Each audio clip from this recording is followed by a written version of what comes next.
Hello, everyone.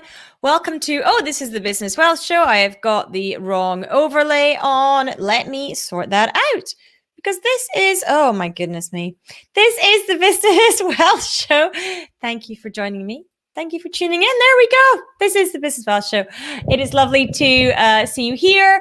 Everyone who is watching, do give me a hello in the comments. And if you are tuning in on the replay, give me a hashtag replay and let me know that you are here as well. Now, I've got an itchy nose. My hay fever is bothering me today. So hopefully there are a few people hopping on. Do make sure you say hello in the comments. Let me know that you are here. It is always good to know who is watching and who is tuning in. So what I want to speak about today is discounting, pro bono work, mates rates, offering your services for cheap, for less than you should be offering them for.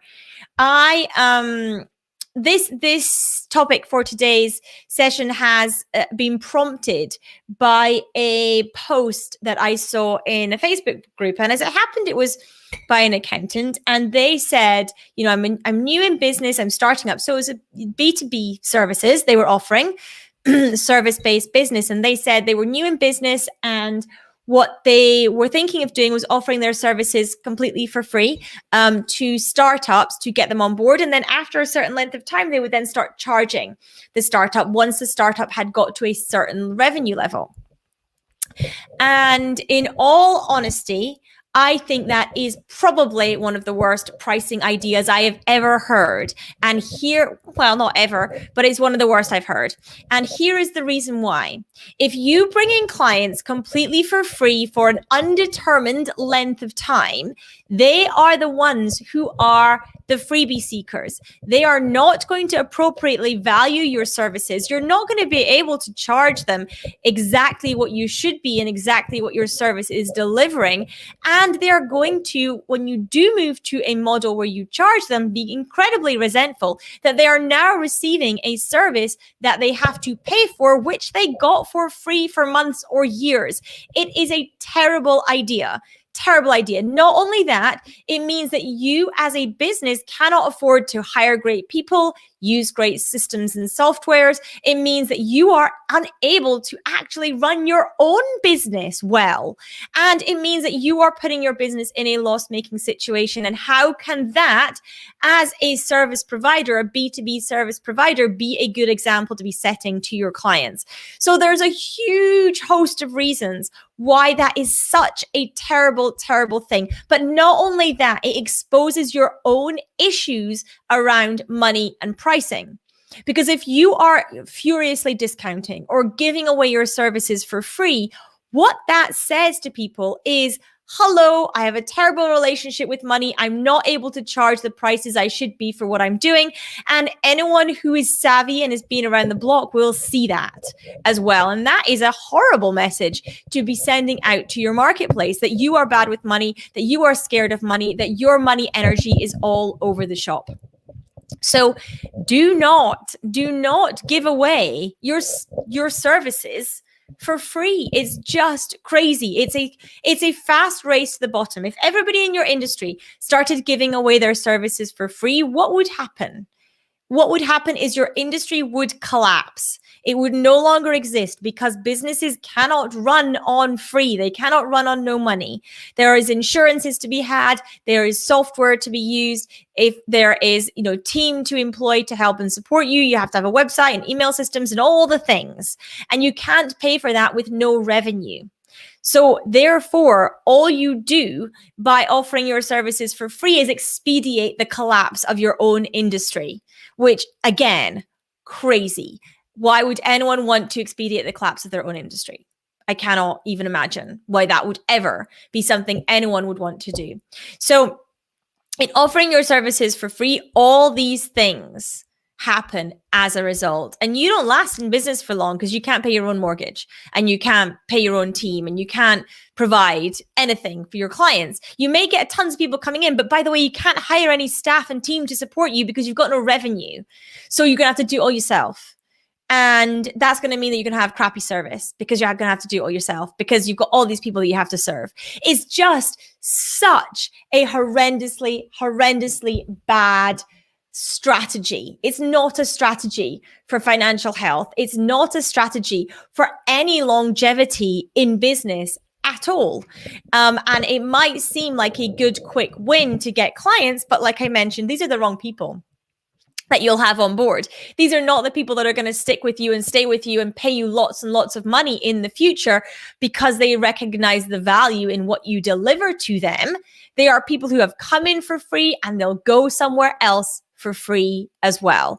They will hop around the free services that they can get because they don't inherently see the value in what you provide because they're willing to come in for free. And if they're willing to come in for free for it as well, by the way, it shows that their money energy is off too. So there's just all these people dealing with money in a business where all their money energy is just crazy and is not actually pushing them in a direction that they need to be in order to grow their business, in order to be profitable, in order to make money, and in order to have take home. So for all those reasons, terrible strategy to employ. But what about the next level up? What about, discounting, mates rates? People ask you, like, can you do any better? Well, that's also a terrible strategy to employ because your price is your price and your price is set at the level it is for a reason. And it's set at that level because it provides your business with profitability. It's set at that level because that is how you're delivering to your customers and clients. So if they don't want to come in at that level, you might have a lower level service level offering you can offer them, but you also might not. And so if somebody says to you, well, can you do better on the price? Then the answer is no, because this is what you wanted. You told me this is what you wanted.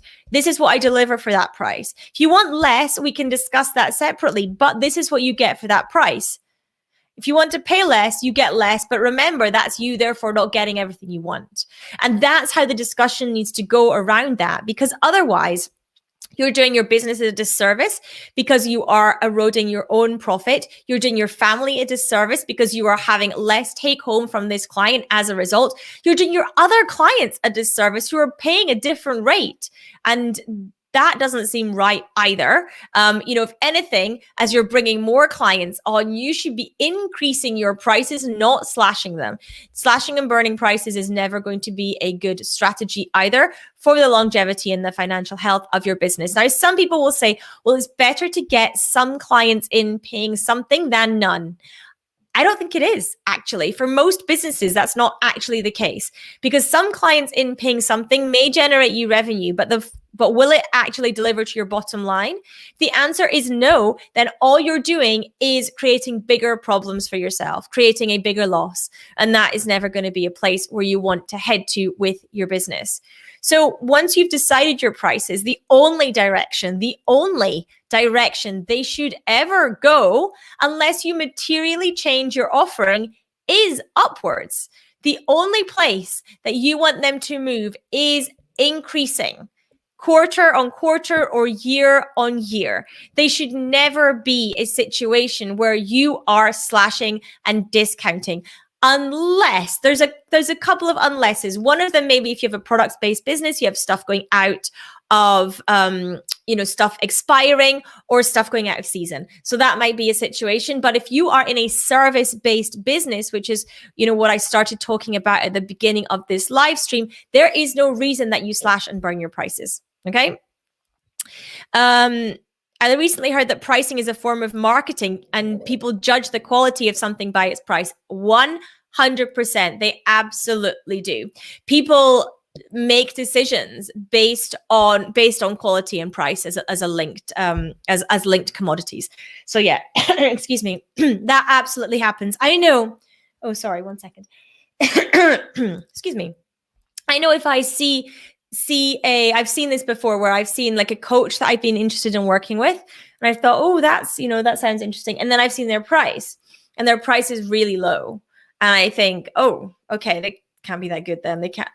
they can't be as good as I thought they were because they're not charging very much. Like I must have got that wrong. I must have assumed something there that wasn't the case. It looks like they're for kind of newbies, or it looks like they're not quite so good as I thought they were, because the pricing is low. So yeah, absolutely. That's a great point that pulls into as well. So again, if you're offering something for free, or for a service, particularly for free or for ultra cheap, that is a good thing to bear in mind as well. Is the market looking at you going, I thought they were going to be good, but presumably not. That's not the type of price that somebody who's good at this thing would charge. Therefore, I don't want to go with them. So yeah, great point around that. Thank you for that. So please, please, please, please, please, please, please do not offer your time up, your service up for free. It is a fast track to collapse of your own business, and in the longer term, your industry as well. So please don't do it. Please don't offer them up on the cheap. Please don't offer up mates rates to people. That is, again, never going to be a long-term strategy. And therefore, why are you eroding your profit in your business in finding cheapy freebie seekers? Please don't do it. It is not the where you need to go. And not only that, you expose your own issues around money when you start going right down that track. If you are somebody that is considering discounting, if you are somebody that's considering giving your services away for free, if you are somebody that is considering slashing your prices, you have issues with your money mindset and your financial energy. And those need to be fixed, because that will see the demise of your business at the same time as well. So that is what I wanted to share today. We learned early on not to do sales, otherwise people will wait for them, and no discount codes. Yeah, absolutely. So what you do find, particularly in product settings, is that if you do quarterly sales and stuff, you will have people just not buying at your full price and waiting. Yeah, absolutely. Absolutely. So that is what I wanted to share with you today. I hope that has been useful. Thank you so much for tuning in to the Business Wealth Show. For those of you that are new to me and you're wondering who you've been listening to, my name is Annette Ferguson. I am CEO of Annette & Co, UK-based accounting firm. I'm a chartered accountant, certified profit first professional and financial strategist, and we help business owners take home lots more money from their business for them and their families to enjoy. Thank you so much for tuning in. Now, we typically do the Business Wealth Show weekly at 1:30 p.m. UK times. However, we are going to have 2 weeks off because I am going to be off on holiday. So we are going to have a 2-week break from the Business Wealth Show. But if you want to binge on my content, if you still want to make sure that you have me in your ears, then you can head over to our podcast, which is Uncover Wealth Radio. You can search for any of those in any of our podcast players. We also have tons of videos on our YouTube channel, which is AnnetteFergs.TV. And yeah, absolutely. The recording is going on to YouTube as well. We're streaming to YouTube, and the recording will be available on YouTube as well. So to get to our YouTube channel as a quick shortcut, it's AnnetteFergs.TV. So ANNETTEFERGS.TV. So make sure you come over there, hit subscribe, and turn on the bell so that you know when a new video is uploaded as well. Thank you everyone for tuning in. I hope you have a wonderful rest of your day. If you are tuning in on the replay, make sure you let me know by putting #replay in the comments, and I will speak to you soon. Take care, everyone.